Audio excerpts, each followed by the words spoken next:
আসসালামু আলাইকুম। Hello viewers, welcome back to my channel Manjara's kitchen BD. আশা করছি সবাই ভালো আছেন। আজ আমি আপনাদের জন্য নিয়ে এসেছি খুবই মজাদার ও লোভনীয় একটা রেসিপি। সেটা হলো টাকি মাছের ভর্তা। এই রেসিপির নাম শুনলে জিভায় পানি আসে না এমন মানুষ খুঁজেই পাওয়া যাবে না। কিন্তু অনেকেই এটা বানানোর প্রসেস না জানার কারণে এটা বাসায় তৈরি করতে পারেন না। তাই আমি আজ আপনাদের দেখাবো কি করে বাসায় খুব সহজেই এই রেসিপিটি বানিয়ে নেওয়া যায়। তো চলুন লোভনীয় এই রেসিপিটি দেখে নিই।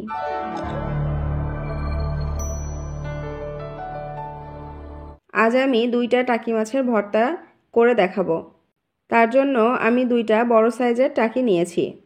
এই মাছগুলো আমি প্রথমে কেটে ধুয়ে ভালো করে পরিষ্কার করে নিয়েছি। এখন মাছগুলোকে সিদ্ধ করে নিতে হবে। তার জন্য চুলায় প্যান বসিয়ে তার মধ্যে পরিমাণ মতো পানি নিয়ে নিয়েছি। এবার এই পানির মধ্যে দিয়ে দিচ্ছি 1 চা চামচ লবণ ও সামান্য হলুদের গুঁড়া। এটা একটু নেড়েচেড়ে মিশিয়ে নিচ্ছি। এখন এই পানির মধ্যে মাছ দিয়ে দিলাম। মাছটা খুব ভালো করে সিদ্ধ করে নিতে হবে। এবার ঢাকনা দিয়ে ঢেকে দিচ্ছি ভালোভাবে সিদ্ধ করে নেওয়ার জন্য। মাছগুলো সিদ্ধ হতে মোটামুটি 7-8 মিনিটের মতো সময় লাগবে। আমি ঢাকনা দিয়ে ঢেকে মাছগুলো খুব ভালোভাবে সিদ্ধ করে নিয়েছি। একটা কাঁটা চামচ দিয়ে আপনাদের দেখাচ্ছি মাছটা সিদ্ধ হলো কিনা। দেখুন আমার মাছ সিদ্ধ হয়ে গেছে। এবার এটা চুলা থেকে নামিয়ে নিব এবং এই পানি ঝরিয়ে নিব। ভর্তা বানানোর জন্য কিছু মশলার উপকরণ তৈরি করে নিব।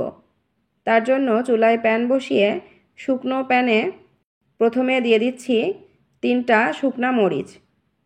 এরপরে দিচ্ছি 3টা এলাচ, আরও দিচ্ছি 1/2 চা চামচ জিরা।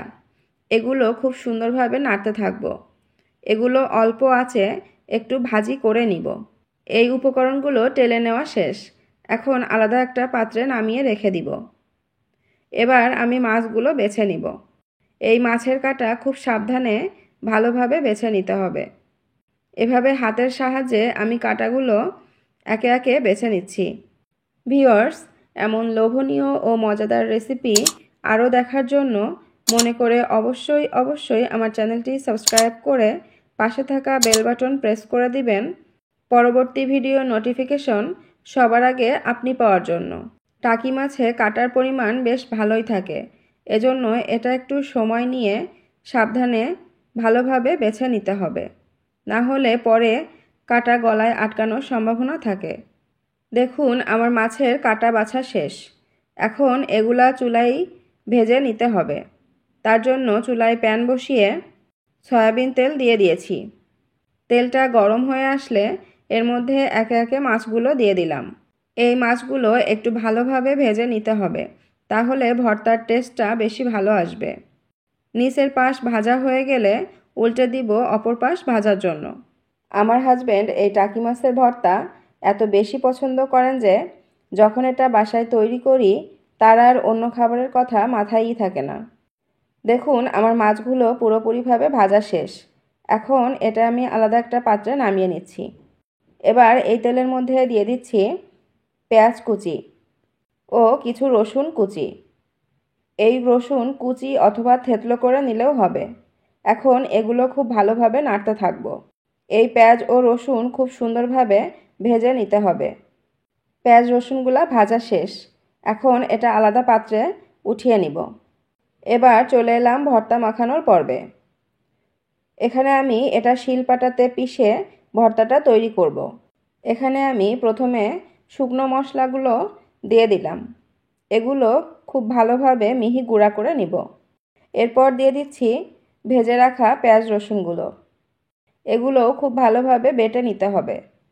এরপর একে একে ভেজে নেওয়া মাছগুলো এর মধ্যে দিয়ে দিচ্ছি। এভাবে শিলপাটাতে খুব সুন্দরভাবে মাছগুলো বেটে নিতে হবে।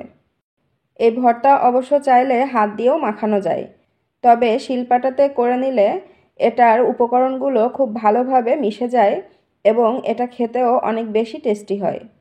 এর মধ্যে এখন দিয়ে দিচ্ছি সামান্য স্বাদমতো লবণ। এই লবণটা একটু বুঝে দিতে হবে, কারণ আমাদের মাছে আগে থেকেই লবণ দেওয়া ছিল।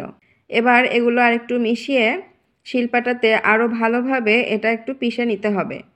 আমার ভর্তা রেডি হয়ে গেছে। এখন এটা গোল্লা করে নিচ্ছি। অবশ্য আপনারা চাইলে এভাবেও সার্ভ করে নিতে পারেন।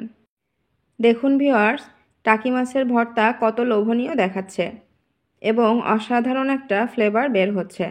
গরম ভাতের সাথে এই ভর্তা হলে আর কোনো রেসিপির প্রয়োজন হবে না। নিমিষেই 1 প্লেট ভাত শেষ হয়ে যাবে। তো আর দেরি না করে আপনারাও বাসায় আমার এই রেসিপি ফলো করে টাকি মাছের ভর্তা বানিয়ে নিতে পারেন। আশা করছি ভিডিওটি আপনাদের ভালো লেগেছে।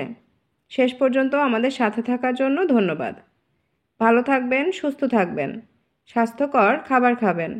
আল্লাহ হাফেজ।